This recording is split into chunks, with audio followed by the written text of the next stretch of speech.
Chapter 3, Episode 5. The next morning, Sally and Billy got into a taxi and went back to the park they had been in the day before, across from Dodge Island. Billy knew their target's daily movements as well as could be known. Muhammad Amon Islam would come out of the mosque Masjid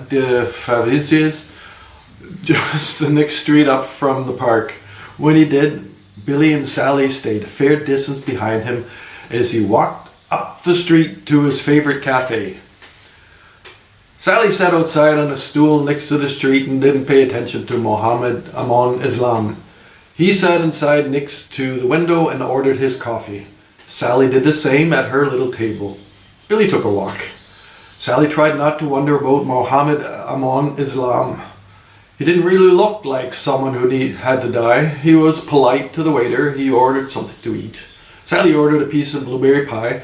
She watched the people walk into the automatic banking outlet and people walk into Startcup Coffee before walking by her and looking to see what they could see of her.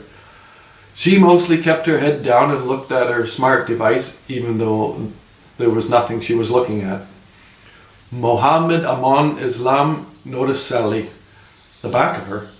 He didn't suspect her of being his death sentence. He just hadn't noticed her before. He couldn't see her face.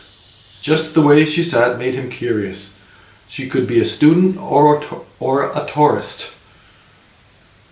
She wasn't Muslim. This annoyed him a little bit, but he lived in a city full of non-Muslims. He found himself going from admiring her to not liking her. He didn't like it that students came to his cafe. It wasn't his, but it was his spot. Oddly, he was also not pleased that she ignored him. He was a man of power and she should know that by looking at him. She just stared at her bloody smart device or looked at the traffic on the street. Sally got a text. He looks. Sally paid for her coffee and pie and left. She was careful not to make eye contact with Mr. Islam when she wandered up the street, south in the direction where Muhammad Amon Islam lived. The street had many little shops and Sally stood and looked in the window of most of them, and when she saw Mr. Islam come out of the cafe, she went into a store to look at some shoes. After looking at and holding a few, she went back out onto the street to follow her target. He was a little uneasy, she could tell.